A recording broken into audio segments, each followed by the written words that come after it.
Hello प्यारे बच्चों, क्या हाल चाल है आप सभी के डियर स्टूडेंट्स।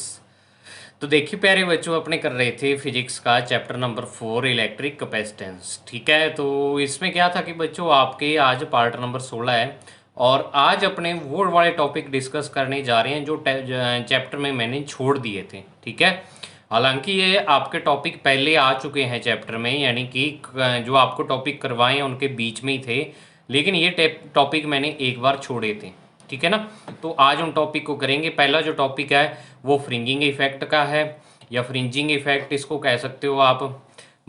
सेकंड जो टॉपिक है वो है energy stored in combination of capacitors.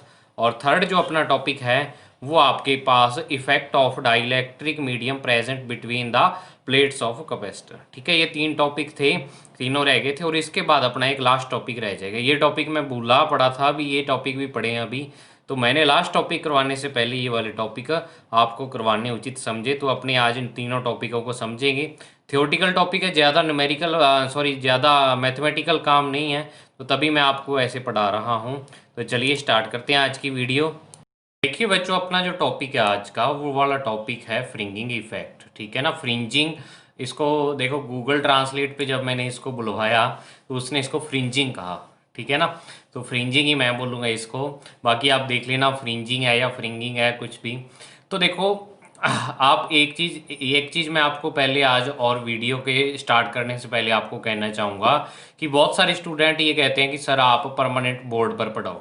ठीक है ना, तो मेरा भी मन करता है कि आपको बोर्ड पर पढ़ाऊँ, बोर्ड पर अच्छा पढ़ाया जाता है, बहुत ही यानी बढ़िया उस पर एक्सप्लेन हो जाता है, लेकिन थ्योरेटिकल टॉपिक थोड़े बोर्ड पर इतने अच्छे से एक्सप्लेन नहीं होते। और दूसरी बात कि मेरे पास इतना यानी कि मैनेजमेंट भी नहीं है, साधन भी नहीं है कि मैं बोर्ड वाली वीडियोस डेली रिकॉर्ड करके एडिट करूं उनको सब कुछ, तो उस पर बेटा टाइम बहुत लग जाता है धीरे धीरे। अब तो मेरे पास क्या है, पुराना पीसी है, 7-8 साल हो गए उसको लाए हुए, उसी से वीडियो एडिट करता हूँ। वो 3-3 घंटे लगा देता है वीडियो को एक्सपोर्ट करने में, यानी उसको आउटपुट देने में। तो अब तो चलो इससे मैं काम चला रहा हूँ धीरे धीरे, जब फाइनेंशियली कंडीशन बढ़िया होगी, यूट्यूब चैनल पर आप सभी के सहयोग से कोई पेमेंट वगैरह आने लग गई, तो तब सब कुछ सेट हो जाएगा। ठीक है ना, तो उतना टाइम आपको ये वाली जो थ्योरी वाली वीडियो है वो आपको ऐसे नोट से करवाया करूँगा। तभी मैंने कैमरा स्टार्ट किया था वीडियो में कि आप बोर ना हो, कि ओनली वीडियो देखते देखते बोर हो जाते हैं, लेकिन आपको तो कैमरा ऑन करने से थोड़ा ऐसे रहता है कि सर हमें सामने बैठ के पढ़ा रहे हैं। तो ये भी एक तरह का बोर्ड ही समझो, आप अपनी मेंटलिटी ऐसे बनाओ कि मुझे समझना ही है बस, चाहे बोर्ड से करवाऊँ चाहे नोट से करवाऊँ आपको। तो आप ये मेंटलिटी अपने मन में मत रखा करो कि सर हमें तो इससे ज़्यादा समझ आता है, इससे कम, फिर वो उतना ही समझ आता है जितना आप दिमाग में सोचते हो। ठीक है ना, तो देखो फ्रिंगिंग इफेक्ट यहाँ पे क्या है, फ्रिंजिंग इफेक्ट सॉरी। तो इसमें देखो क्या होता है ये फ्रिंजिंग इफेक्ट, कि थ्योरी से अपने स्टार्ट करते हैं इसकी, कि in a parallel plate capacitor when it is charged, यानी कि पैरेलल प्लेट कैपेसिटर में क्या होता है, जब ये पैरेलल प्लेट कैपेसिटर चार्ज होता है, then more charge is collected on the edge या कॉर्नर्स ऑफ द प्लेट्स। वो जो चार्ज होता है वो सबसे ज़्यादा क्या होता है, कलेक्ट कॉर्नर्स पे होता है। प्लेट के जो कॉर्नर होते हैं ना, उन पे सबसे ज़्यादा चार्ज इकट्ठा हो जाता है। अब ये क्यों होता है, एज पे क्यों इकट्ठा होता है, उसका रीज़न मैंने आपको ऑलरेडी बता चुका हूँ, कि जब भी किसी कंडक्टर को, मान लो ऐसे आपके पास इरेगुलर शेप का कंडक्टर है, ऐसे कोई भी, ठीक है ना, तो कोई भी कंडक्टर है, तो जब आप इसको चार्ज देते हो तो ये चार्ज क्या होता है, क्यू चार्ज मान ले उसको प्रोवाइड किया, तो ये चार्ज इसकी एक तो सरफेस पे रहता है। दूसरी चीज कि सरफेस पे क्यों रहता है, क्योंकि देखो अंदर मान लो आपने चार्ज भेजा, ये प्लस चार्ज है, ये प्लस, एक दूसरे को ये दोनों क्या करेंगे, रिपेल करेंगे, और रिपेल करने पर ये एक दूसरे से मैक्सिमम डिस्टेंस पे जाएंगे। और अगर मान लो आपके पास कोई भी शेप है, वो इरेगुलर शेप है और उसमें ऐसे कॉर्नर निकले हुए हैं, ठीक है ना, तो ये कॉर्नर वाले जो पॉइंट्स होते हैं ये आपके पास क्या होते हैं, मैक्सिमम डिस्टेंस पर होते हैं। अगर मान लो इस पॉइंट से बात करूं तो सबसे मैक्सिमम डिस्टेंस पे ये कॉर्नर वाला पॉइंट होगा, तो यहां तक चार्ज क्या हो जाता है, मूव हो जाता है, रिपल्शन के कारण ऐसा होता है। समझ आया, तो अब क्या होगा कि रिपल्शन के कारण जो चार्ज होता है वो कॉर्नर्स पर या एड्स पर क्या हो जाता है, ज्यादा इकट्ठा हो जाता है। तो क्या होगा कि the value of surface charge density sigma is increased for these corners, यानी इन कॉर्नर्स के लिए सिग्मा की जो वैल्यू होगी, मतलब सरफेस चार्ज डेंसिटी की जो वैल्यू होगी, वो हाई हो जाएगी, क्योंकि sigma is equal to Q upon A होता है। अब प्लेट का जो एरिया वो तो सेम ही रह रहा है, लेकिन चार्ज क्या है, इंक्रीज हो रहा है कॉर्नर्स पे, तो उसकी सरफेस चार्ज डेंसिटी ऑटोमेटिक से इंक्रीज होगी। Due to this, electric field lines present there will repel each other and becomes curve near the edges। अब होगा क्या, देखो बच्चों कि यहाँ पे जो इलेक्ट्रिक फील्ड, आपको पता है कि कोई भी प्लेट होती है, कंडक्टिंग प्लेट है, तो उसके कारण इलेक्ट्रिक फील्ड की value sigma upon epsilon not होती है। तो अब इन कॉर्नर्स पर क्या होगा, इलेक्ट्रिक फील्ड की हाई वैल्यू हो जाएगी। और आपको एक चीज़ मैंने पहले बताई है कि जो इलेक्ट्रिक फील्ड लाइन होती हैं, वो इलेक्ट्रिक फील्ड लाइन किसी भी पॉइंट पे इलेक्ट्रिक फील्ड की डायरेक्शन को शो करती हैं। दूसरी चीज़ मैंने आपको इलेक्ट्रिक फील्ड लाइन के बारे में ये बताई थी कि अगर किसी पॉइंट पे क्या है, इलेक्ट्रिक फील्ड की ज़्यादा वैल्यू है, तो मतलब क्या है वहाँ पे कि जो इलेक्ट्रिक फील्ड लाइन्स है वो ज़्यादा अमाउंट में वहाँ पर प्रेजेंट हैं, उनके number of electric field line वहाँ पे काफ़ी ज़्यादा है। मतलब जितना ज़्यादा इलेक्ट्रिक फील्ड, उतनी ही ज़्यादा क्या होंगी, इलेक्ट्रिक फील्ड लाइन वहाँ पे प्रेजेंट होंगी। ठीक है ना। तो ये चीज़ें मैंने आपको बताई थी। तो अब वही चीज़ यहाँ पे है कि जब इन कॉर्नर्स पर क्या हो गया, इलेक्ट्रिक फील्ड की वैल्यू हाई होगी, ई की हाई वैल्यू होगी, तो यहाँ पे क्या हो जाएगा, जो इलेक्ट्रिक फील्ड लाइंस है जो यहाँ से स्टार्ट होंगी और यहाँ नेगेटिव चार्ज तक जाएंगी, इनकी नंबर क्या होगा, यहाँ पे बढ़ जाएगा। मतलब बहुत ज़्यादा अमाउंट में इलेक्ट्रिक फील्ड लाइन क्या हो जाएंगी, यहाँ पे इकट्ठी हो जाएंगी। तो अब इकट्ठी होने के कारण देखो क्या होगा कि यहाँ पे ये इलेक्ट्रिक फील्ड लाइंस एक दूसरे को क्या करने लग जाएंगी, रिपेल करने लग जाएंगी। ठीक है ना, ऐसे करके बहुत ही ज़्यादा क्या हो जाएंगी, ये डेंस हो जाएंगी, आप ऐसे कह सकते हो। तो ये एक दूसरे को रिपेल करेंगी, तो रिपेल करने से जो इलेक्ट्रिक फील्ड लाइन है वो सीधी ना होके कैसी हो जाती हैं, जो कॉर्नर्स पे है वो क्या हो जाती हैं, एज कर्व शेप में आ जाती हैं। ठीक है ना। बीच में तो आप देखो इलेक्ट्रिक फील्ड, जब आप यूनिफॉर्म इलेक्ट्रिक फील्ड की बात करते हो तो इसमें इलेक्ट्रिक फील्ड लाइंस क्या होती हैं, स्ट्रेट लाइंस होती हैं, लेकिन कॉर्नर्स पे ये वाली लाइंस क्या हो जाती हैं, कर्व शेप में आ जाती हैं। और इस इफेक्ट को ही अपने बोल देते हैं फ्रिंजिंग इफेक्ट। ठीक है ना, इलेक्ट्रिक फील्ड का फ्रिंजिंग इफेक्ट। तो आपको समझ आ गया, this effect is called fringing. तो ये क्या होता है इफेक्ट, फ्रिंजिंग इफेक्ट अपने इसको बोलेंगे। तो अब एक बार दोबारा से आप एक लाइन में सुन लो इसको, कैसे फ्रिंजिंग इफेक्ट क्या होता है कि जब भी अपने किसी कंडक्टर को चार्ज प्रोवाइड करते हैं, तो वो चार्ज या कैपेसिटर को चार्ज प्रोवाइड करते हैं, तो क्या होता है, वो चार्ज कैपेसिटर की प्लेट्स के कॉर्नर्स पर क्या हो जाता है, इकट्ठा हो जाता है। और वहाँ पे क्या हो जाता है, इलेक्ट्रिक फील्ड की वैल्यू हाई हो जाती है और इलेक्ट्रिक फील्ड लाइंस काफ़ी ज़्यादा अमाउंट में हो जाती हैं। तो इलेक्ट्रिक फील्ड लाइंस के बिटवीन क्या रिपल्शन होने के कारण ये इलेक्ट्रिक फील्ड लाइन क्या हो जाती हैं, कर्व शेप में आ जाती हैं। ठीक है ना। और इलेक्ट्रिक फील्ड लाइन का कर्व शेप में आना ही क्या कहलाता है, फ्रिंजिंग इफेक्ट कहलाता है। ठीक है ना। तो फ्रिंजिंग इफेक्ट आपको समझ आ गया होगा क्या होता है। अब नेक्स्ट टॉपिक देखो जो आपके पास आता है, वो आता है energy stored in combination of capacitors. Capacitor के क्या कॉम्बिनेशन में जो एनर्जी स्टोर होती है वो क्या होती है। ठीक है। तो देखो आपको पता है कैपेसिटर का जो कॉम्बिनेशन होता है वो टू टाइप्स का होता है। पहला टाइप जो होता है वो सीरीज और दूसरा क्या होता है, पैरेलल कॉम्बिनेशन। तो आपको पता है कि जब भी किसी कैपेसिटर को क्या करते हैं, अपने इलेक्ट्रिक चार्ज प्रोवाइड करते हैं, तो वो चार्ज उसे प्रोवाइड करने में या उसे चार्जिंग करते हैं, तो वो क्या होता है, उस प्रोसेस में अपने को वर्क डन करना पड़ता है बाहर से। तो वही वर्क डन कैपेसिटर में एनर्जी की फॉर्म में क्या हो जाता है, स्टोर हो जाता है, वही वर्क डन सेम। ठीक है ना। तो अपने अब क्या करेंगे, पहले तो अपने एक कैपेसिटर के लिए एनर्जी का फॉर्मूला निकाला था। अब अपने मान लेते हैं कि अपने पास जो सर्किट है उसमें एन कैपेसिटर लगे हुए हैं। तो आपको पता है एन कैपेसिटर दो टाइप से लग सकते हैं, एक सीरीज कॉम्बिनेशन में लग सकते हैं और एक पैरेलल कॉम्बिनेशन में। तो दोनों ही टाइप के लिए अपने अलग अलग से क्या निकालेंगे, स्टोर्ड एनर्जी फाइंड करेंगे इसमें। ठीक है। तो पहले वही चीज कि अपने किसके लिए निकालते हैं, सीरीज कॉम्बिनेशन के लिए ये वाली वैल्यू फाइंड करते हैं। तो अपने क्या एज्यूम करते हैं कि let we have an capacitors C1 C2 C3 Cn, ये इनकी क्या है, कैपेसिटेंसेज हैं, are connected in series, the equivalent capacitance for this combination. जब ये सीरीज कॉम्बिनेशन में कनेक्टेड है तो इनकी इक्विवेलेंट कैपेसिटेंस क्या होगी, वो होगी 1/CS is equal to 1/C1 1/C2 C3 Cn, ऐसे हो जाएगी। तो ये इक्विवेलेंट कैपेसिटेंस का फॉर्मूला आ गया। अब आपको पता है कि in series combination charge present यानी चार्ज जो होता है Q on each capacitor is same. हर एक कैपेसिटर पे जो चार्ज प्रेजेंट होता है उसकी वैल्यू क्या होती है, सेम होती है। So let energy stored in equivalent capacitor is U। अब ये चीज देखो क्या है कि जब आपके पास मान लो ये कैपेसिटर्स हैं, ठीक है, ये कैपेसिटर्स आपके पास है और किस कॉम्बिनेशन में ये कनेक्टेड है, ये सीरीज कॉम्बिनेशन में कनेक्टेड है।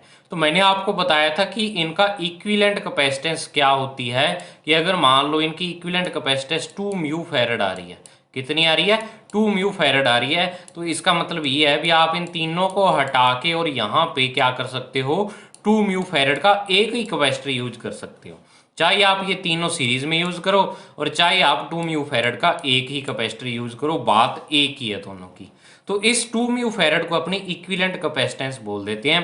तो अपने ऐसा एज्यूम कर लेते हैं भाई इन सभी कैपेसिटर का जो इक्विवेलेंट है वो ये वाला है और इस कैपेसिटर को अपने CS से लिखते हैं जो इसकी कैपेसिटेंस होती है, ठीक है। तो अगर CS इसकी कैपेसिटेंस है तो उसमें एनर्जी जो स्टोर होगी, टोटल जो एनर्जी स्टोर होगी वो अपने एज्यूम कर लेते कितनी है, U है। कितनी है, U कैपेसिटेंस है टोटल। तो अब देखो क्या हो जाएगा यहाँ पे, तो U is equal to Q square upon 2CS। यहाँ पे फॉर्मूला आपने क्या लगाया, एनर्जी का, ये वाला फॉर्मूला आपने डेराइव किया था ना पिछली वीडियो में, तो ये वाला फॉर्मूला लगाया। अब बच्चों आपके मन में, कईयों के मन में ये वाला क्वेश्चन आ रहा होगा कि सर आपने Q square upon 2CS formula क्यों यूज किया, जबकि इसके दो अलग फॉर्मूले होते हैं, एक हाफ CV स्क्वेयर होता है और एक हाफ QE भी होता है। तो वो वाले फॉर्मूले क्यों नहीं यूज किए, तो आप ये रीजन आपके मन में आ रहा होगा कि ऐसा ही क्यों किया। तो ये सोचना भी जायज है आपका कि ऐसा ही क्यों हुआ। तो आपको एक चीज मैं यहाँ पे ये बता दूं बच्चों कि एक तो आपको एनर्जी वाला जो फॉर्मूला निकालना है इसमें कैपेसिटेंस को नहीं छोड़ना, कैपेसिटेंस को नहीं छोड़ना। और एक चीज आपको क्या करना है साथ में कि जो चीज जिस कॉम्बिनेशन में सेम रहती है, क्या, जो चीज जिस कॉम्बिनेशन में सेम रहती है एक उस चीज को लेना है। जैसे कि सीरीज कॉम्बिनेशन में चार्ज सेम रहता है तो आपको यहाँ पे Q लेना होगा। तो फॉर्मूले में एक C तो लेना ही लेना है, C तो परमानेंट ही है, ठीक है ना। और दूसरी चीज आपको क्या लेनी होगी, Q लेनी होगी इसमें। अब अगर पैरेलल की बात करूं तो पैरेलल में C तो आएगा ही आएगा और पैरेलल में सेम क्या रहता है, V सेम रहता है। तो वहां पे जो अपने फॉर्मूला यूज करेंगे हाफ CV स्क्वेयर वाला यूज करेंगे। लेकिन यहाँ पे C और Q में जो फॉर्मूला होता है एनर्जी का वो क्या होता है, क्यू स्क्वेयर अपॉन 2C होता है। तो तभी अपने ये वाला फॉर्मूला यूज किया है। बाकी इसका कोई फिजिकल मीनिंग नहीं है अभी ऐसा ही क्यों किया या और है, वो जैसा डेरिवेशन है वैसा अपने को करना पड़ेगा, क्यू स्क्वेयर अपॉन 2CS। अब आपको पता है इसमें 1 अपॉन CS आ रहा है और 1 अपॉन CS अपने पास ये वाला था। तो अपने इक्वेशन 1 से अपने इसमें 1 अपॉन CS की वैल्यू पुट कर देते हैं। तो जो अपने पास ये वाली क्या आ जाएगा इक्वेशन कि putting the value of 1 upon CS from equation first, equation first से अपने 1 अपॉन CS की वैल्यू पुट करेंगे तो की स्क्वेयर अपॉन 2 तो पड़ा रहेगा और ये इसकी क्या आ जाएगी, सारी वैल्यूज यहाँ पे आ जाएंगी। अब क्यू स्क्वेयर अपॉन 2 को इससे मल्टीप्लाई कर दो तो अंदर हर एक जो टर्म है उससे क्या हो जाएगा, इसका मल्टीप्लिकेशन हो जाएगा। तो ये आ जाएगा Q square upon 2C1, Q square upon 2C2, Q square upon 2C3 dash dash करते हुए n टाइम्स तक ये चलेगा। और इसको देखो अगर मैं ओनली इस टर्म की बात करूं तो आपको पता है जब पैरेलल कॉम्बिनेशन सीरीज कॉम्बिनेशन में कैपेसिटर, हर एक कैपेसिटर पे चार्ज Q होता है। तो ये Q अगर मैं मान लूं कि आपका जो फर्स्ट कैपेसिटर है उस पर चार्ज Q है और उसकी जो कैपेसिटेंस है वो C1 है, तो इसकी एनर्जी की बात करूं तो ये क्यू स्क्वेयर अपॉन 2C1 हो जाएगी। तो ये मतलब क्या होगी, फर्स्ट कैपेसिटर में स्टोर्ड एनर्जी होगी। तो इसको आपने लिख दिया U1, इसको लिख दिया U2, इसको लिख दिया U3 डैश डैश करते हुए UN। तो आपको देखो क्या आया, यहाँ पे एक रिजल्ट आया कि so it is clear that energy stored in the series combination of capacitors is equal to the algebraic sum of energy stored in each capacitor. मतलब क्या है कि सीरीज कॉम्बिनेशन में जो टोटल एनर्जी या इक्विवेलेंट एनर्जी आती है, total energy आती है, वो इक्विवेलेंट कैपेसिटर में जितनी स्टोर्ड एनर्जी है वो क्या होती है, इक्वल किसके होती है, सभी जो कैपेसिटर है उनमें स्टोर्ड एनर्जी के सम के इक्वल आ जाती है। इसको देखो एक बार एक तरीके से और समझ लो कि आपने ऐसे करके क्या किया, बहुत सारे कैपेसिटर हैं वो आपने क्या किए, ऐसे सीरीज कॉम्बिनेशन में कनेक्ट किए और यहाँ पे क्या किया कि इनका इक्विवेलेंट निकाल लिया भी, इनकी इक्विवेलेंट कैपेसिटेंस कितनी आ रही है और वैसा एक कैपेसिटर यहाँ पे लगा दिया। जो बैटरी आप यहाँ पे यूज़ कर रहे थे वही बैटरी आप यहाँ पे यूज़ कर रहे हो। तो अब इसमें स्टोर्ड एनर्जी U है, ठीक है, इसमें स्टोर्ड एनर्जी U1 है, इसमें U2 है, इसमें U3 है और इसमें U4 है। तो अब आपको कहें भी ये वाला जो इक्विवेलेंट कैपेसिटर है इसमें जो टोटल एनर्जी होगी U स्टोर होगी वो क्या होगी, तो आपको होगी कि वो इन चारों के एल्जेब्रिक सम मतलब डायरेक्ट सम के क्या आ जाएगी, इक्वल आ जाएगी। तो आपको एक चीज ये पता लगी कि इक्विवेलेंट कैपेसिटर में स्टोर्ड एनर्जी सभी कैपेसिटर में स्टोर्ड एनर्जी के एल्जेब्रिक सम के इक्वल होती है। ये रिजल्ट आपके पास आ गया। और ऐसा क्वेश्चन आपको डायरेक्ट बोर्ड में ना आके ऐसे भी पूछ सकती हैं कि prove that in series combination of capacitors the stored energy in equivalent capacitor is equal to the algebraic sum of the all energies. ठीक है, तो इस तरीके से भी आपको क्वेश्चन पूछा जा सकता है। तो ये आगे नेक्स्ट देखो बच्चों, ये टॉपिक तो आपको समझ आ गया होगा। अब आगे वाला टॉपिक बिल्कुल इसके जैसा ही है, बिल्कुल सेम है, कोई फर्क नहीं है इसमें, ठीक है ना। तो इसमें देखो आगे वाले में क्या पूछा है आपसे कि आपके पास वही पैरेलल कॉम्बिनेशन आ गया। अब पैरेलल कॉम्बिनेशन में एनर्जी फाइंड करनी है, तो उसके लिए क्या करेंगे, let n capacitors having capacitances C1 C2 C3 Cn are connected in parallel combination. Parallel में है तो इनकी इक्विवेलेंट कैपेसिटेंस क्या होगी, ये वाली हो जाएगी। ये फॉर्मूला आपने पढ़ा हुआ है इक्विवेलेंट कैपेसिटेंस का पैरेलल कॉम्बिनेशन में। तो अब नेक्स्ट देखो, बिल्कुल वैसा ही फॉर्मूला डेराइव करेंगे, वहां भी इक्विवेलेंट कैपेसिटेंस से स्टार्ट किया था, यहां भी इससे। अब आपको पता है कि now in parallel combination of capacitors value of potential difference remains same, यानी पोटेंशियल डिफरेंस की जो वैल्यू होती है वो पैरेलल कॉम्बिनेशन में क्या रहती है, सेम रहती है। ठीक है, तो energy stored in the equivalent capacitor is, अब इक्विवेलेंट कैपेसिटर में जो स्टोर्ड एनर्जी होगी वो हाफ CpV² हो जाएगी, क्योंकि यहाँ पे इक्विवेलेंट कैपेसिटेंस अपने Cp लेते हैं। तो अपने इक्विवेलेंट कैपेसिटर है जो उसमें स्टोर्ड एनर्जी आप CpV²। अब आपको क्या करना है, Cp की वैल्यू इक्वेशन फर्स्ट से क्या कर देनी है, यहाँ पे पुट कर देनी है। ठीक है, मतलब ये वाली वैल्यू जो आप है, ये वाली वैल्यू आप यहाँ पे पुट कर दोगे, ठीक है ना।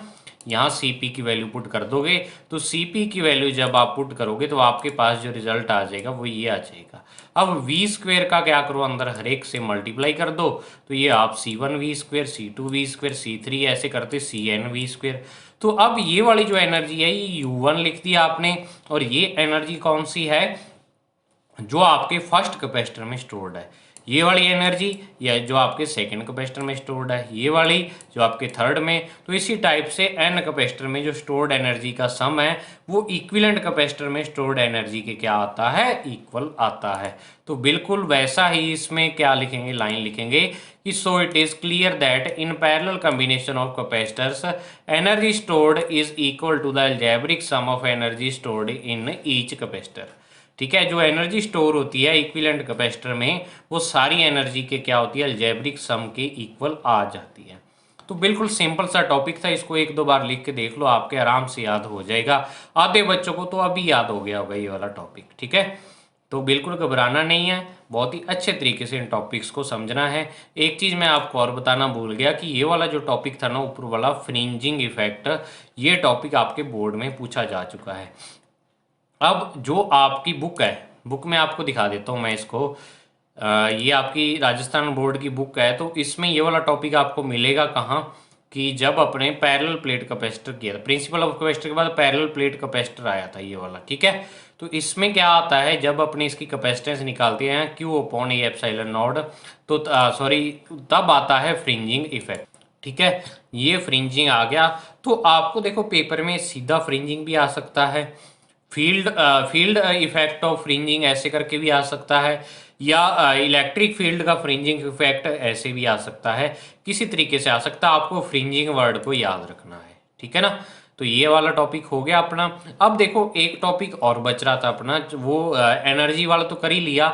एक टॉपिक मैं आपको और बुक में दिखा देता हूँ, यहीं आएगा आगे ये वाला topic, effect of dielectric medium field between the plates of capacitor. ये वाला टॉपिक मैंने छुड़वा दिया था आपको, इसमें ये वाला सारा जो फॉर्मूला है डिराइव किया हुआ, ये फॉर्मूला आपको मैंने छुड़वा दिया था। अब इस फॉर्मूले को अपने आज करते हैं, और आप देखना बुक से मैं इसको काफ़ी डिफरेंट करा, देखो बुक के वैसे तो सेम ही है, लेकिन बुक में बहुत सारी चीज़ें एक्सप्लेन नहीं की हुई, वो सारी चीज़ें मैं आपको एक्सप्लेन करके बताऊँगा इसमें, ठीक है ना। तो देखो नेक्स्ट टॉपिक, तो देखो बच्चों, नेक्स्ट जो अपना टॉपिक है वो है effect of dielectric medium field between the plates of capacitor. यानी कि कैपेसिटर की प्लेट्स के बिटवीन अगर अपने डाइलेक्ट्रिक मीडियम फिल कर दें तो उस पर क्या इफेक्ट पड़ेगा, उसकी कैपेसिटेंस पर क्या इफेक्ट पड़ेगा, और एक यहाँ से फॉर्मूला निकालेंगे अपने। वो फॉर्मूला कैसे निकलेगा वो सारा इसमें डिस्कस करेंगे। तो टेलीग्राम चैनल पर मैंने एक क्वेश्चन पूछा था आपसे ऑडियो रिकॉर्डिंग करके, और उस क्वेश्चन का मुझे काफ़ी बच्चों ने आंसर भी दिया था कि सर इसका आंसर ये होगा, और सही भी था उनका आंसर। और वो क्वेश्चन क्या था और उसका आंसर वो आपको इसी टॉपिक में मिलेगा, ठीक है ना। तो क्वेश्चन सुन लो पहले। क्या था कि अपने कैपेसिटर की प्लेट्स के बिटवीन जब डाइलेक्ट्रिक मीडियम फिल करते हैं तो उसकी कैपेसिटेंस इंक्रीज हो जाती है। ये अपने मैथमेटिकल फॉर्म में देख लिया था, बट इसका रीजन क्या है अकॉर्डिंग टू फिजिक्स, फिजिक्स के अकॉर्डिंग इसका रीजन क्या है वो अपने को समझना है, ठीक है ना। तो अब देखो, उसको समझने से पहले पहले मैं आपको डायग्राम बताता हूँ, फिर इसकी थ्योरी पढ़ेंगे, ठीक है। तो डायग्राम के थ्रू आपको समझा के फिर इसका थ्योरेटिकल फॉर्म पढ़ लेंगे। डायग्राम समझ आ गया तो देखो, जब भी अपने किसी कैपेसिटर की प्लेट्स के बिटवीन क्या करते हैं, एक डाइलेक्ट्रिक मीडियम फिल करते हैं तो क्या होगा। तो अब देखो, आपको अगर मान लो आपने अभी तक डाइलेक्ट्रिक मीडियम नहीं फिल कर रखा, ये यहाँ पे नहीं पड़ा हुआ, तो अपने मान लेते हैं कि इसकी प्लेट्स के बिटवीन इलेक्ट्रिक फील्ड क्या है, ई इलेक्ट्रिक फील्ड है। और ये इलेक्ट्रिक फील्ड कब है, जब कोई मीडियम प्रेजेंट नहीं है, ओनली दो प्लेट्स है और उन प्लेट्स के बिटवीन किसी भी पॉइंट पे ये इलेक्ट्रिक फील्ड की वैल्यू है, ठीक है। अब नेक्स्ट देखो, जब अपने क्या करेंगे, डाइलेक्ट्रिक मीडियम इन इसकी प्लेट्स के बिटवीन फिल कर देंगे, कैपेसिटर की प्लेट्स के बिटवीन, तो क्या होगा वहां पे। तो आपको पता है जो डाइलेक्ट्रिक मीडियम होता है, डाइलेक्ट्रिक सब्सटेंस होता है, वो मैंने आपको दो टाइप के करवाए थे, एक पोलर और एक नॉन पोलर, ठीक है। पोलर और नॉन पोलर दो टाइप के करवाए थे। आप पहली या दूसरी वीडियो है जो मेरी, उसमें आप देख सकते हो, इस चैप्टर का दूसरा पार्ट है जो, उसमें आप समझ सकते हो उसको। और मैंने उसमें ये चीज़ बताई थी कि जब भी अपने किसी डाइलेक्ट्रिक मीडियम को इलेक्ट्रिक फील्ड में प्लेस कर देते हैं तो वो डाइलेक्ट्रिक मीडियम का पोलराइजेशन हो जाता है, मतलब उसमें नेगेटिव चार्ज स्लाइटली पॉजिटिव की तरफ अट्रैक्ट हो जाता है और positive charge slightly negative plate की तरफ या नेगेटिव की तरफ क्या हो जाता है, अट्रैक्ट हो जाता है। इस इंसिडेंट को अपने पोलराइजेशन बोला था, और पोलराइजेशन वेक्टर के बारे में भी उसमें पढ़ा था अपने, ठीक है ना। ये चीज अपने वहां पे पढ़ी थी। तो अब देखो, वो चीज को आपको ध्यान में रखना है। तो देखो, ये एक डाइलेक्ट्रिक मीडियम है, ये वाला सिग्मा प्लस सिग्मा और माइनस सिग्मा, ये तो प्लेट्स का क्या है, सरफेस चार्ज डेंसिटी है जो कैपेसिटर की प्लेट्स है। तो अब देखो होगा क्या कि कैपेसिटर की प्लेट्स के बिटवीन नो मीडियम, जब कोई मीडियम नहीं था तो तब इसकी प्लेट्स के बिटवीन जो इलेक्ट्रिक फील्ड था वो ई था। अब आपने एक डाइलेक्ट्रिक मीडियम इसके बिटवीन फिल कर दिया तो ये डाइलेक्ट्रिक मीडियम में क्या हो जाएगा, जो नेगेटिव चार्ज है, जो मॉलिक्यूल्स के अंदर आपको पता है जो मॉलिक्यूल्स होते हैं किसी भी सब्सटेंस के अंदर, उसमें पॉजिटिव नेगेटिव दोनों चार्ज होते हैं।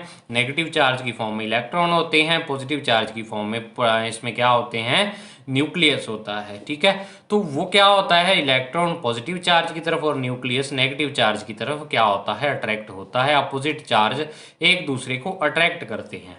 तो अब जब अट्रैक्ट करेंगे तो हर एक मॉलिक्यूल में नेगेटिव चार्ज स्लाइटली इधर अट्रैक्ट होगा और पॉजिटिव चार्ज स्लाइटली क्या होगा, इस नेगेटिव की तरफ अट्रैक्ट होगा। तो मतलब पूरे सब्सटेंस में क्या हो जाएगा, एक साइड पॉजिटिव चार्ज ऐसे हो जाएगा और दूसरी साइड क्या हो जाएगा, ऐसे ये नेगेटिव चार्ज क्या हो जाएगा, इकट्ठा हो जाएगा, ठीक है, ऐसे होगा। तो अब होगा क्या कि अंदर भी पॉजिटिव नेगेटिव दो पार्ट बन गए हैं। तो पॉजिटिव एक साइड है, इस साइड है, यानी कि राइट साइड है ये वाली, और नेगेटिव इस साइड है। तो अब पॉजिटिव टू नेगेटिव अंदर भी बन गया है। तो जब पॉजिटिव और नेगेटिव अंदर बन जाते हैं, अंदर चार्ज आ जाता है, तो इसकी जो सरफेस चार्ज डेंसिटी है या सिग्मा की वैल्यू है वो अंदर वाले चार्ज के लिए अपने सिग्मा पी मान लेते हैं। पी का मतलब यहाँ पे पोलराइजेशन से है, क्योंकि पोलराइजेशन के कारण ये सरफेस चार्ज डेंसिटी यहाँ पे क्या हो रही है, जनरेट हो रही है यहाँ पे, ठीक है ना। तो पोलराइजेशन के कारण जो सरफेस चार्ज डेंसिटी जनरेट हो रही है उसको सिग्मा पी से अज्यूम करते हैं। अब देखो, आपको पता है कि अंदर पॉजिटिव चार्ज इस साइड और नेगेटिव चार्ज इस साइड अट्रैक्ट हो रहा है, तो पॉजिटिव टू नेगेटिव अंदर भी क्या बन जाता है, एक इलेक्ट्रिक फील्ड बन जाता है। और इस इलेक्ट्रिक फील्ड को ई पी से शो करते हैं अपने, यानी electric field due to polarisation, ठीक है। तो ये इलेक्ट्रिक फील्ड अंदर क्या हो जाता है, जनरेट हो जाता है। लेकिन आपको पता है कि जो पहले इलेक्ट्रिक फील्ड था प्लेट के बिटवीन वो इस डायरेक्शन में था और उसकी वैल्यू ई थी। तो अब होगा क्या कि ये वाला इलेक्ट्रिक फील्ड की डायरेक्शन पहले वाली इलेक्ट्रिक फील्ड के अपोजिट होगी। तो अपोजिट होने के कारण यहाँ पे नेट इलेक्ट्रिक फील्ड क्या हो जाएगा, कम हो जाएगा, मतलब ई माइनस ई पी अब क्या हो जाएगा, नेट इलेक्ट्रिक फील्ड। आप ऐसे समझ सकते हो कि पहले इलेक्ट्रिक फील्ड की वैल्यू यहाँ पे 10 थी और इस इलेक्ट्रिक फील्ड की वैल्यू 2 है। तो अब जो दोनों के कारण इलेक्ट्रिक फील्ड है, यानी मीडियम जब आपने प्लेस कर दिया तो तब इलेक्ट्रिक फील्ड की वैल्यू आपके पास नेट रह जाएगी 8। ठीक है ना। अब जो ये इलेक्ट्रिक फील्ड में कमी आई है ये किसके कारण आई है, क्योंकि जो आपने मैटर रखा है इसके बिटवीन जो सब्सटेंस रखा है डाइलेक्ट्रिक सब्सटेंस, उसका खुद का इलेक्ट्रिक फील्ड जनरेट हो जाता है ईपी। ठीक है, और वो नेट इलेक्ट्रिक फील्ड में क्या करता है, कमी करता है, डिक्रीज कर देता है उसको। तो अब आपको पता है कि electric field net electric field क्या हो गया, डिक्रीज हो गया। और आपको पता है कि ये डिक्रीज हो गया तो जो पोटेंशियल डिफरेंस है प्लेट्स के बिटवीन वो अपने इससे देते हैं E इंटू डी से। पोटेंशियल डिफरेंस यही होता है कि electric field between the plates और इनटू में डिस्टेंस बिटवीन द प्लेट्स। तो अब E की वैल्यू डिक्रीज होगी तो V की वैल्यू भी क्या हो जाएगी, डिक्रीज हो जाएगी। तो V की वैल्यू भी क्या होगी, डिक्रीज।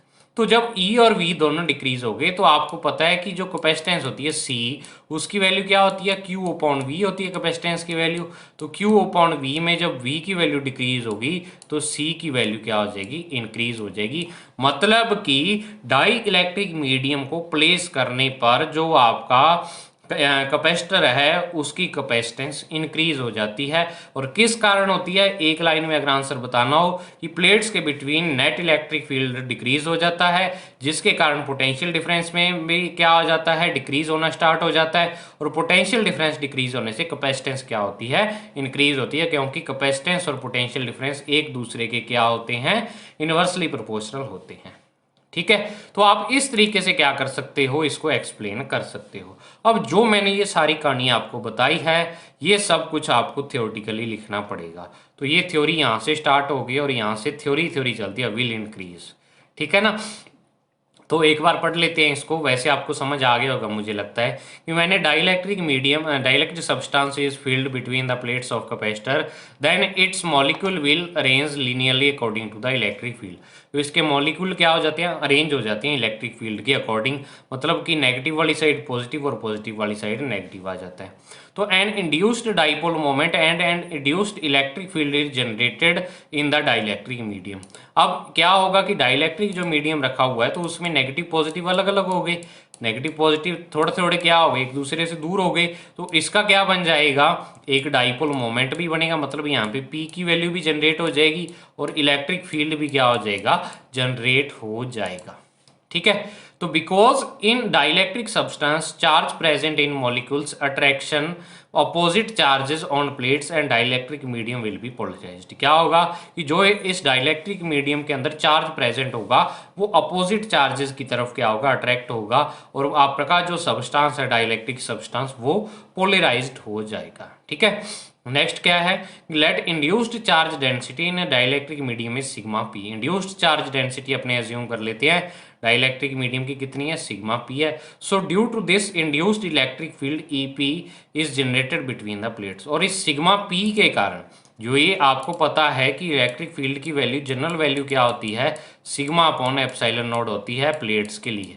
तो अब जब आपका क्या हो गया, सिग्मा पी यहाँ पे क्या हो गया, जनरेट हो गया, तो इस सिग्मा पी के कारण यहाँ पे ई पी भी जनरेट हो जाता है, इलेक्ट्रिक फील्ड भी, और उस ई पी की वैल्यू होती है सिग्मा पी अपॉन में एप्सिलॉन नॉट, ये होती है। ठीक है ना, तो ये वैल्यू हो जाएगी।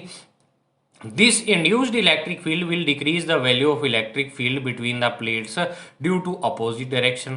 तो ये induced electric field होगा और जो प्लेट्स के बिटवीन इलेक्ट्रिक फील्ड E है इसमें क्या करेगा, ये कमी करेगा, क्योंकि दोनों की डायरेक्शन क्या है, अपोजिट है। So potential difference between the plates will also decrease. Potential difference जो प्लेट्स के बिटवीन होगा वो आल्सो डिक्रीज हो जाएगा, क्योंकि V is equal to E into D होता है। And due to this capacitance C is equal to Q upon V will increase. Capacitance क्या हो जाएगी, इंक्रीज हो जाएगी, क्योंकि V आपका क्या हो गया, डिक्रीज हो गया है ऑलरेडी। तो ये बच्चों इसका एक रीज़न था भी, आपका जो कैपेसिटर है उसके बिटवीन प्लेट्स के बिटवीन जब अपने एक डाइलेक्ट्रिक मीडियम फिल करते हैं तो उसकी कैपेसिटेंस इंक्रीज क्यों होती है, उसका रीज़न मैंने आपको एक्सप्लेन कर दिया और मुझे उम्मीद है आपको बहुत अच्छे तरीके से ये समझ भी आ गया होगा। अब बात आती है बच्चों आगे फार्मूला डेरिवेशन की। तो ये फॉर्मूला समझ लो आप किस किस के बीच में है, कि आपको पता है देखो ये फॉर्मूला नए टाइप का ही है, इसका ऊपर वाले से कोई लेना देना नहीं है जो अब तक थ्योरी पढ़ी है आपने, ठीक है ना। तो इस फॉर्मूले को पढ़ने से पहले सब आपको मैंने एक पोलराइजेशन वेक्टर का टॉपिक करवाया था, वो टॉपिक आपको आना चाहिए, ठीक है ना। और वो टॉपिक मैं आपको बुक में बता भी देता हूँ। ये देखिए आप यहाँ पे बुक के अंदर बिल्कुल स्टार्टिंग में कैपेसिटर स्टार्ट करने से पहले यहाँ पर मैंने आपको क्या करवाया था, जब कैपेसिटेंस ऑफ कंडक्टर है तो उससे पहले ये वाला, जब डाइलेक्ट्रिक आपको करवाए थे उसके जस्ट बाद ये वाला जो टॉपिक था ये मैंने आपको बताया था, ठीक है ना। इसको एक्सप्लेन किया था मैंने डिटेल से इस टॉपिक को। तो ये वाला टॉपिक आपको आना चाहिए, और जिस बच्चे को ये वाला टॉपिक नहीं आता वो इस टॉपिक से रिलेटेड वीडियो देख ले। यहाँ पे आपको प्लेलिस्ट में सारी वीडियोस मिल जाएंगी, वहाँ लिखा भी होगा पोलराइजेशन का टॉपिक, तो वहाँ से वो समझ ले इसको, क्योंकि ये टॉपिक जब जो आप अब डेरिवेशन करने जा रहे हो उसमें ये वाला टॉपिक बहुत ही काम आएगा। और इसमें एक चीज़ मैं आपको और बता दूं यहाँ पे कि पोलराइजेशन वेक्टर, तो पोलराइजेशन वेक्टर अपने क्या लिखा था कि जब भी अपने डाइलेक्ट्रिक मीडियम को इलेक्ट्रिक फील्ड के बिटवीन प्लेस करते हैं तो उसमें क्या हो जाता है कि एक डाइपोल मोमेंट जनरेट हो जाता है, और उस डाइपोल मोमेंट को अपने स्मॉल पी वेक्टर से लिखते हैं, और जब इसको अपने सब्सटेंस के वॉल्यूम से डिवाइड कर देते हैं तो जो अपने पास क्वांटिटी आती है वो क्या आ जाती है, पी वेक्टर आ जाती है। हालांकि ये फॉर्मूला आपको यहाँ पर नहीं मिलेगा लेकिन इसकी डेफिनेशन मिल जाएगी। कैसे, यहाँ पे है कि the dipole moment per unit volume of substance is called polarisation vector. तो आपको ये फॉर्मूला यहाँ पे काम आएगा, और ये फॉर्मूला मैंने आपको जब ये चैप्टर करवाया था तब आपको डिटेल में बताया भी था, ठीक है। तो आप दोबारा देखो वहीं पे फॉर्मूला डेरिवेशन इसका। तो सबसे पहले अपनी इलेक्ट्रिक फील्ड की वैल्यू लिखते हैं कि जब प्लेट्स के बिटवीन आपका क्या है, कोई मीडियम प्रेजेंट नहीं है, तो तब electric field sigma upon epsilon naught E था। जब प्लेट्स के बिटवीन आपने डाइलेक्ट्रिक मीडियम प्लेस कर दिया तो अब इसका डाइलेक्ट्रिक मीडियम का इलेक्ट्रिक फील्ड क्या हो गया, sigma P upon epsilon naught E P. अब आपको पता है ई की वैल्यू तो ऐसे थी लेकिन ई पी की वैल्यू ऐसे थी, तो अब अपने नेट इलेक्ट्रिक फील्ड निकाल लेते हैं। अभी नेट इलेक्ट्रिक फील्ड कितना आ रहा है, तो direction of both the electric field is opposite, so resultant electric field in the presence of medium की प्रेजेंस में नेट इलेक्ट्रिक फील्ड कितना आएगा, वो E1 की वैल्यू आपके पास E माइनस ई पी आ जाएगी। E1 क्या है, net electric field in the presence of medium की प्रेजेंस में नेट इलेक्ट्रिक फील्ड E1 है, ठीक है। तो ये जब आप इसकी वैल्यू रखोगे तो E की value sigma upon epsilon naught, E P की value sigma P upon epsilon naught. तो जब आप एलसीएम लोगे तो एप्सिलॉन नोड एलसीएम और ऊपर आ जाएगा सिग्मा माइनस सिग्मा पी। ये इक्वेशन नंबर 3 होगी। पर अब देखो अपने जानते हैं कि अगर कोई आपके पास क्या है कैपेसिटर, और कैपेसिटर की प्लेट्स के बिटवीन आपने क्या कर दिया है, एक डाइलेक्ट्रिक मीडियम रख दिया है, और इस डाइलेक्ट्रिक मीडियम का डाइलेक्ट्रिक कांस्टेंट अब वो एप्सिलॉन आर है आपके पास। तो जो इसका अब इलेक्ट्रिक फील्ड की वैल्यू होगी, अगर मान लो पहले इलेक्ट्रिक फील्ड की वैल्यू ई थी, तो अब जब आपने ये डाइलेक्ट्रिक मीडियम फिल कर दिया तो अब ये क्या रह जाएगी, ई अपॉन एप्सिलॉन आर रह जाएगी। अब कई स्टूडेंट्स के दिमाग में ये आ रहा होगा कि सर आपने ये ऐसे कैसे लिख दिया, तो इसको भी समझ लो कि आपको पता है कि अगर मान लो किसी पॉइंट चार्ज के कारण आपको कहूँ इलेक्ट्रिक फील्ड की वैल्यू, तो आप कहोगे कि सर के क्यू अपॉन आर स्क्वायर होती है, ठीक है। और ये वैल्यू आपकी किस में होती है, वैक्यूम में। तो अगर इसको वैक्यूम के लिए मैं ऐसे लिखना चाहूँ के को, तो वो 1/4 पाई क्या आ जाएगा, एप्सिलॉन नॉट, और क्यू अपॉन में क्या आ जाएगा, आर स्क्वायर आ जाएगा, ये आ जाएगा। अब जब आपने क्या कर दिया, इसी पॉइंट चार्ज को किसी मीडियम में प्लेस कर दिया, तो जब मीडियम में वैल्यू अपने इसकी लिखेंगे तो वो क्या आ जाएगी, इलेक्ट्रिक फील्ड की वैल्यू मीडियम में क्या आ जाएगी, 1/4 पाई एप्सिलॉन मीडियम आएगा। यहाँ पे एप्सिलॉन क्या आएगा, मीडियम, और एप्सिलॉन मीडियम को अपने एप्सिलॉन नॉट एप्सिलॉन आर और क्यू अपॉन आर स्क्वायर आपका ऐसे यहाँ पे चलता रहेगा। अब देखो 1/4 pi epsilon naught Q upon R square आपके पास ये वाला ई था, तो मीडियम में क्या आ जाती है, इसकी वैल्यू एप्सिलॉन आर टाइम्स क्या हो जाती है, डिक्रीज हो जाती है जब भी अपने मीडियम में प्लेस करते हैं। तो इलेक्ट्रिक फील्ड की वैल्यू क्या होती है, डिक्रीज होती है, ठीक है ना। मीडियम प्लेस करने से। तो अब अपने मानते हैं कि जो एक्चुअल में जो फॉर्मूला आना चाहिए वो तो ई अपॉन एप्साइलन आर आना चाहिए, लेकिन अपने ऊपर ही वाला फॉर्मूला निकाला है। तो इस एप्साइलन आर की सॉरी ई की जगह अपने क्या कर देते हैं, sigma upon epsilon node equation 1 से क्या कर देते हैं पुट, क्योंकि इक्वेशन 1 में आपको ई की वैल्यू दी हुई है। तो देखो यहाँ पे दो वैल्यूज आ गई ई वन की, एक वैल्यू तो आ रही है आपकी इलेक्ट्रिक फील्ड की डायरेक्शन से और दूसरी वैल्यू आ रही है इलेक्ट्रिक फील्ड की डेफिनेशन से, ठीक है ना। तो दोनों ही वैल्यू किसकी है, E1 की वैल्यूज है, तो मतलब इक्वेशन 3 और 4 क्या है, सेम ही वैल्यू को इंडिकेट कर रही हैं। तो ये दोनों इक्वेशंस को अपने इक्वल रख देंगे और यहाँ से एक रिजल्ट निकालेंगे। देखो कैसे, ये एप्साइलन नोड से एप्साइलन नोड कैंसिल, तो epsilon sigma upon epsilon are रह गया और इधर रह गया सिग्मा माइनस सिग्मा पी। तो अब सिग्मा पी को तो आप इस साइड ले आओ और सिग्मा माइनस एप्साइलन आर को यहाँ पे ले आओ। तो sigma P is equal to sigma minus sigma upon epsilon R. तो सिग्मा कॉमन लो तो ये रह जाएगा 1 माइनस 1 अपॉन एप्साइलन आर आ जाएगा यहाँ पे, ठीक है, ये आ जाएगा। अब नेक्स्ट देखो, ये आपके पास सिग्मा पी की वैल्यू आ गई। अब नेक्स्ट ये वाली चीज सबसे इंपॉर्टेंट और बच्चों को सबसे ज्यादा दिक्कत यहाँ पे आती है इस चीज में, क्योंकि इस चीज की बुक में एक्सप्लेनेशन नहीं दी हुई और इस कारण क्या है ये चीज समझ नहीं आती कि पोलराइजेशन वेक्टर जो आपने ऊपर पढ़ा था वो क्या होता है, काई इंटू ई वन के इक्वल आता है, जो आपको अभी मैंने बताया था, दिखा भी देता हूँ बुक में आपको कि P इज इक्वल टू काई इंटू ई। काई को अपने क्या बोला था यहाँ पे, काई एक कांस्टेंट है, कैरेक्टरिस्टिक ऑफ डाइलेक्ट्रिक को बताता है और इसे इलेक्ट्रिक ससेप्टिबिलिटी कह देते हैं। क्या कहते हैं इसे, इलेक्ट्रिक ससेप्टिबिलिटी बोलेंगे। तो काई ई यहाँ पे इलेक्ट्रिक ससेप्टिबिलिटी है, तो पी की वैल्यू काई ई होती है और यहाँ पे बुक में इसको सिग्मा पी के इक्वल लिख रखा है। अब ये क्यों लिखा है, बुक में दिखाता हूँ आपको, सिग्मा पी के इक्वल इसको लिख रखा है जब ये फॉर्मूला डेराइव किया हुआ है। तो इसमें देखो ये यहाँ पे सिग्मा पी के इक्वल लिखा है और यहाँ पे डायरेक्ट लिखे दिया कि magnitude of polarisation vector is equal to the magnitude of induced surface charge density, यानी कि जो पोलराइजेशन वेक्टर होता है वो आपको कह दिया किसके इक्वल होता है, सिग्मा पी के इक्वल होता है। अब क्यों होता है उसका रीजन नहीं दिया बुक में, वो समझ लो क्यों होता है। आपको पहले पोलराइजेशन वेक्टर की डेफिनेशन आनी चाहिए इसमें, तो वो पोलराइजेशन वेक्टर की डेफिनेशन होती है स्मॉल p अपॉन वी, ये स्मॉल p है यहाँ पे, यानी इंड्यूस्ड डाइपोल मोमेंट अपॉन में वॉल्यूम, ये आ गया। अब इसको इंड्यूस्ड डाइपोल मोमेंट को q इंटू 2a से लिखते हैं और नीचे वॉल्यूम पड़ा ही है।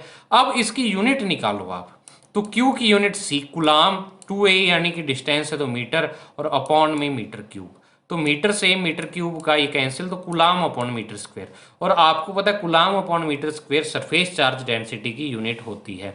तो मतलब एक्चुअल में ये क्या चीज है, सरफेस चार्ज डेंसिटी है, अपने को यूनिट का एनालिसिस करने से पता चल गई ये चीज। तो तभी यहाँ पे इस पोलराइजेशन वेक्टर को सिग्मा पी के इक्वल रखा है। तो ये रीजन बच्चों बुक में नहीं था, ये आपको याद रखना है यहाँ पे, इसको ऐसा क्यों लिखा, रीजन क्या था इसका, समझ आ गया ये। अब नेक्स्ट देखो कि sigma P is equal to chi E, और यहाँ पे ई वन की वैल्यू आप क्या करो, इक्वेशन 4 से पुट कर दो, क्योंकि ई वन की वैल्यू इक्वेशन 4 से ये वाली थी। तो ये वाली वैल्यू जब अपने सिग्मा पी की यहाँ पे निकाली तो काई ई sigma upon epsilon not epsilon are, ये इक्वेशन 6। अब देखो इक्वेशन 5 और इक्वेशन 6 फिर से सिग्मा पी की वैल्यू को शो कर रही हैं दोनों, ये वाली और इधर ये वाली इक्वेशन, ठीक है। तो अपने क्या करेंगे, दोनों की लेफ्ट हैंड साइड जब सिग्मा पी है तो राइट हैंड साइड को इक्वल रख देते हैं। तो जब आप राइट हैंड साइड को इक्वल रखोगे तो क्या आ जाएगा, यहाँ पे ये आ जाएगा, तो सिग्मा से सिग्मा कैंसिल और ये 1 माइनस 1 अपॉन एप्साइलन आर का एलसीएम ले लेते हैं एप्साइलन आर, तो ये एप्साइलन आर माइनस 1 और ये काई ई upon epsilon not epsilon R, तो एप्साइलन आर से एप्साइलन आर कैंसिल हो गए यहाँ पे, तो काई ई यानी अब क्रॉस मल्टीप्लाई करो तो इसका 1 से काई ई किसके इक्वल आ जाएगा, epsilon not epsilon are minus 1, यानी कि क्या आ गया यहाँ पे रिजल्ट आपके पास ये आ गया कि जब भी आपको कई बार क्वेश्चन डायरेक्ट ऐसा ना पूछ के आपको ऐसा कह सकता है कि find the relation between electric susceptibility and permittivity of vacuum या डाइलेक्ट्रिक कांस्टेंट, कुछ भी कह दे, ठीक है। तो आपको ये वाला रिलेशन निकालना पड़ेगा और बहुत से बच्चे यहाँ पे कंफ्यूज हो जाएंगे कि सर ये टॉपिक कहाँ से आ गया, यही पता लगता कि ये टॉपिक आया कहाँ से है, क्योंकि इलेक्ट्रिक ससेप्टिबिलिटी यहीं पे लिखा हुआ ओनली और कहीं नहीं मिलेगा आपको। तो बच्चे इस टॉपिक को डीपली पढ़ते नहीं है तब उनका क्या हो जाता है, मुश्किल हो जाता है काम। ठीक है, तो देखो इस फॉर्मूले को याद रखने का तरीका पता है क्या है, याद रखने का तरीका सुन लो आप। पहले आपको क्या करना है, E1 दो वैल्यू लिखनी है और दोनों वैल्यूज को बराबर कर देना है, इक्वल कर देना है।